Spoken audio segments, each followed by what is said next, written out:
Assalamualaikum warahmatullahi wabarakatuh. Berjumpa lagi dengan saya Waryuti, CGP Angkatan 9, SD Negeri Selampir 01, Kecamatan Nyeban, Kabupaten Batang. Pada video kali ini, saya akan memaparkan tentang hasil ruang kolaborasi modul 2.1, yaitu menganalisis skenario pembelajaran berdiferensiasi.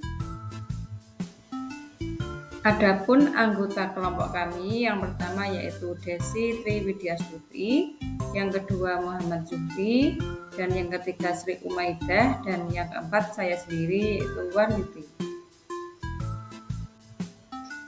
Berikut skenario pembelajarannya. Pak Darmawan adalah guru sekolah dasar. Minggu depan ia akan mengajar murid-muridnya materi tentang cara kerja salah satu sistem organ tubuh manusia, yaitu sistem organ pencernaan.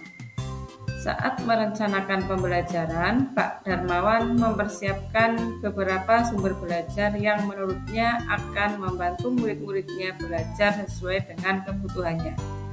Sumber daya belajar yang ia siapkan diantaranya adalah 1. Sebuah poster diagram yang menunjukkan bagian-bagian organ pencernaan yang dipinjam dari perpustakaan.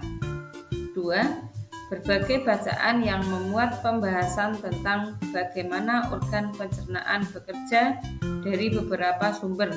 Ada yang berupa beberapa buku bacaan dengan tingkat kesulitan berbeda-beda yang juga dipinjam dari perpustakaan yang memuat informasi tentang cara kerja sistem organ pencernaan. Yang ketiga yaitu artikel yang ia ambil dari majalah Anak. Kebetulan ada pembahasan tentang sistem pencernaan dengan bahasa yang lebih sederhana. Komik sains milik salah satu muridnya. Di minggu sebelumnya ia sudah menanyakan pada murid-muridnya apakah ada yang memiliki sumber belajar yang berhubungan dengan sistem organ pencernaan. Kebetulan ada salah satu muridnya yang memiliki komik sains dan diminta untuk membawa ke sekolahan. Skenario berikutnya, Pak Darmawan lalu mempersiapkan daftar kegiatan lengkap dengan instruksinya. Misalnya, membaca buku atau artikel, komik, dan sebagainya. Mengamati poster, diagram, mendiskusikannya, dan kemudian membuat ringkasan untuk menunjukkan pemahaman tentang isi poster tersebut. Mewawancarai petugas UKS. Menjawab kartu-kartu pertanyaan. Aktivitas-aktivitas tersebut walaupun berbeda-beda, namun semuanya bertujuan agar murid memahami cara kerja sistem pencernaan. Pak Darmawan pun siap mengajar. Berikutnya, di awal pembelajaran, Pak Darmawan memberikan penjelasan kepada semua murid yang ada di kelasnya tentang tujuan pembelajaran dan konsep kunci yang ia ingin anak-anak kuasai lewat proses tanya jawab. Setelah itu, Pak Darmawan meminta murid-muridnya mulai bekerja dalam kelompok. Untuk penugasan kali ini, Pak Darmawan telah mengelompokkan murid berdasarkan tingkat kemampuan murid membacanya. Hal ini karena tugas pertama yang harus dilakukan oleh setiap kelompok adalah membaca materi bacaan terlebih dahulu. Pak Darmawan menyesuaikan teks yang dibaca tiap kelompok dengan kemampuan membaca mereka. Pak Darmawan menjelaskan pada murid-muridnya bahwa dalam 1 minggu tersebut, setiap kelompok akan mendapat target untuk menyelesaikan kegiatan yang telah disiapkan oleh Pak Darmawan tersebut. Keputusan tentang kegiatan mana yang ingin dilakukan lebih dahulu diserahkan sepenuhnya kepada murid. Selama proses murid melakukan kegiatan, Pak Darmawan memastikan ia mengobservasi dan memantau pemahaman murid-muridnya. Ia mendatangi tiap kelompok, mengajukan pertanyaan dan memberi pertanyaan lanjutan kepada murid-muridnya yang memerlukan bantuan atau perlu diberikan tantangan lebih. Ia misalnya menunjukkan video lewat handphonenya kepada beberapa anak yang tampak masih kesulitan, membantu mereka memahami konsep-konsep kunci dengan kosakata-kosakata sederhana yang kemudian ia display di kelas. Pak Darmawan juga membuat catatan-catatan penilaian selama proses ini. Setiap jawaban murid, pertanyaan murid, ia perhatikan.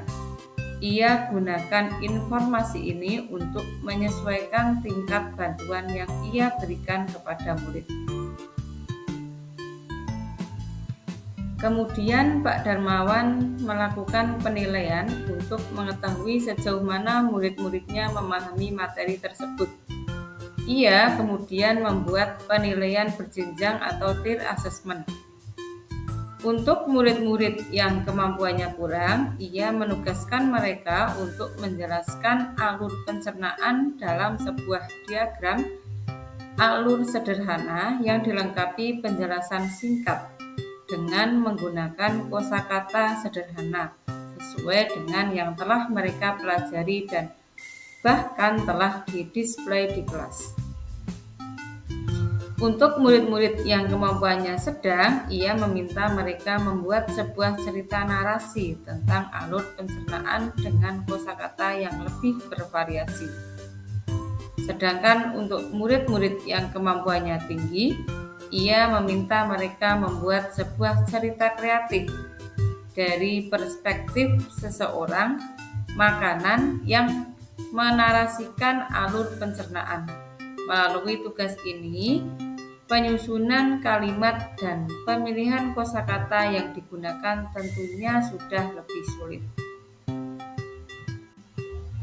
Berikut pertanyaan pemantik atau pemandu dari skenario Pak Darmawan. Yang pertama, dari skenario pembelajar yang telah ditelaah, apakah kebutuhan belajar murid yang berusaha dipenuhi oleh guru tersebut? Yang kedua, bagaimana cara guru tersebut menentukan kebutuhan belajar muridnya? 3. Strategi pembelajaran yang berdiferensi apa yang telah digunakan? 4. Bagaimana guru tersebut melakukan penilaian? Pertanyaan 1. Dari skenario pembelajaran yang telah ditelaah, apakah kebutuhan belajar murid yang berusaha dipenuhi oleh guru tersebut?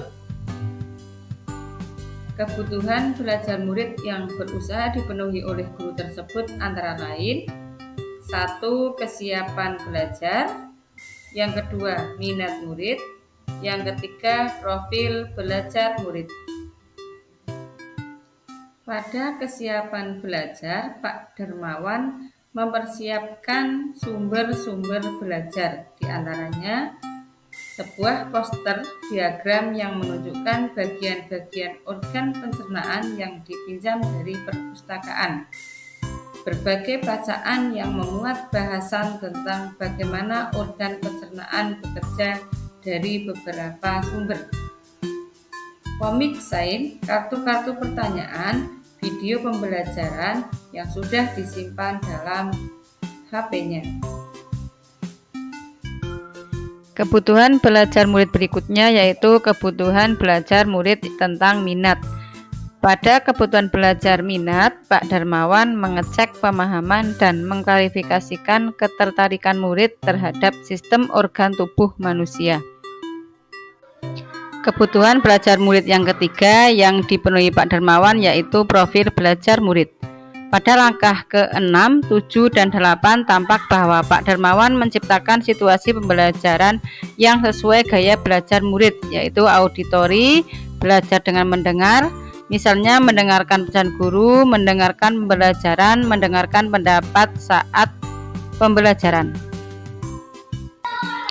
Dalam pembelajaran, Pak Darmawan telah menyiapkan media sesuai dengan preferensi gaya belajar murid, misalnya visual, auditori, dan kinestetik. Visual itu mengamati poster atau diagram, sedangkan auditori menyiapkan video singkat yang menjelaskan tentang bagaimana organ-organ bekerja. Sedangkan kinestetik yaitu mewawancarai petugas UKS. Preferensi multiple intelligensi, kecerdasan majemuk, Pak Darmawan menyiapkan berbagai metode pembelajaran untuk memenuhi kecerdasan majemuk siswa, visual spesial, dan body kinestetik. Pertanyaan kedua, bagaimana cara guru tersebut menentukan kebutuhan belajar muridnya? Untuk menentukan kebutuhan belajar muridnya, Pak Darmawan menentukan kebutuhan belajar murid dengan mengidentifikasi kemampuan belajar murid, yaitu selama proses murid melakukan kegiatan, Pak Darmawan memastikan ia mengobservasi dan memantau pemahaman murid-muridnya. Ia mendatangi tiap kelompok, mengajukan pertanyaan dan memberi pertanyaan lanjutan kepada murid-murid yang memerlukan bantuan atau perlu diberi tantangan yang lebih. Pada perencanaan pembelajaran, Pak Darmawan sudah menyiapkan berbagai sumber belajar seperti menyiapkan poster diagram dan berbagai sumber bacaan bagi muridnya.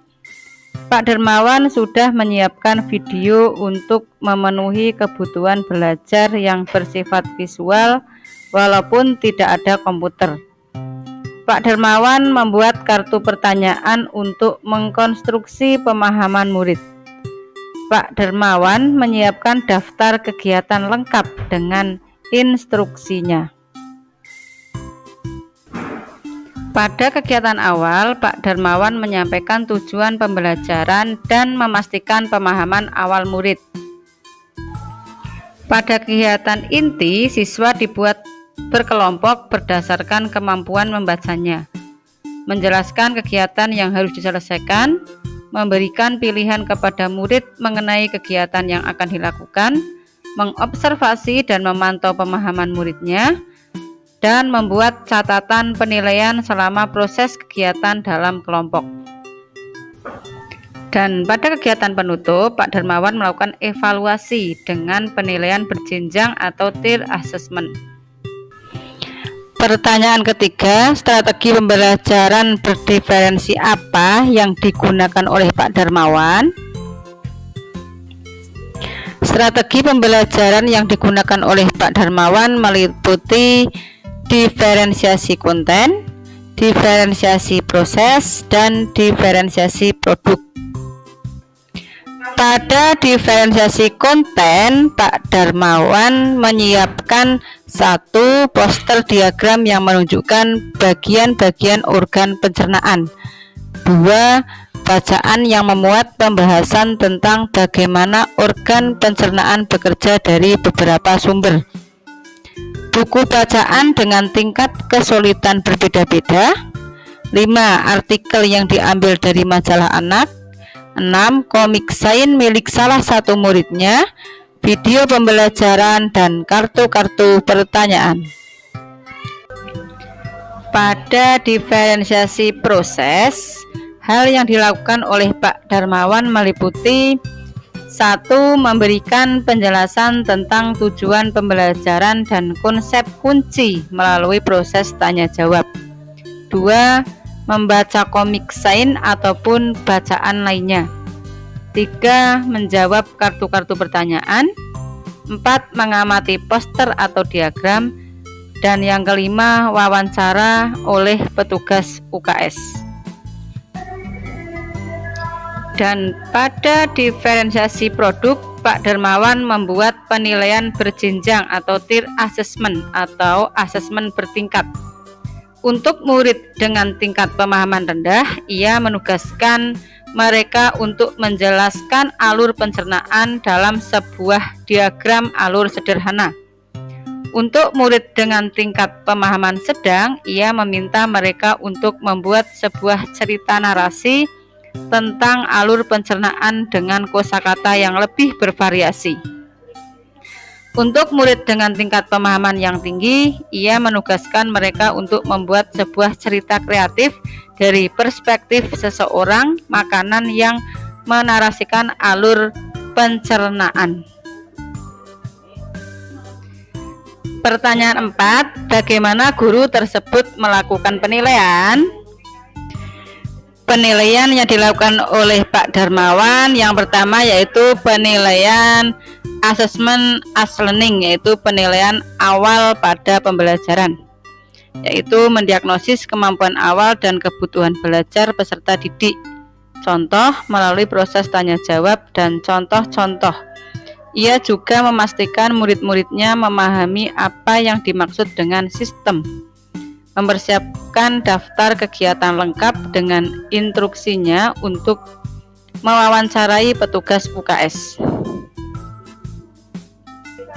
Yang kedua yaitu melakukan assessment for learning, yaitu membuat rubrik observasi, mencatat selama proses pembelajaran. Contohnya membuat kartu-kartu pertanyaan yang digunakan untuk membantu murid mengkonstruksi sendiri pemahaman mereka, membuat catatan-catatan penilaian tentang proses ini. Sedangkan penilaian yang ketiga yaitu penilaian assessment of learning, yaitu dengan memberikan tugas kepada murid. Pada skenario pembelajaran diferensiasi tersebut ditunjukkan pada langkah-langkah. Yang pertama, Pak Darmawan memetakan murid berdasarkan tingkat kemampuan murid membaca. Yang kedua, murid dengan kemampuan rendah membuat diagram alur sederhana. Murid dengan kemampuan sedang membuat cerita narasi tentang alur pencernaan dengan kosakata yang lebih bervariasi. Dan murid dengan kemampuan tinggi membuat sebuah cerita kreatif dari perspektif seseorang, makanan yang menarasikan alur pencernaan. Kesimpulannya, Pak Darmawan telah menyajikan pembelajaran berdiferensiasi konten, proses, dan produk dari segi perencanaan, pelaksanaan, hingga penilaian.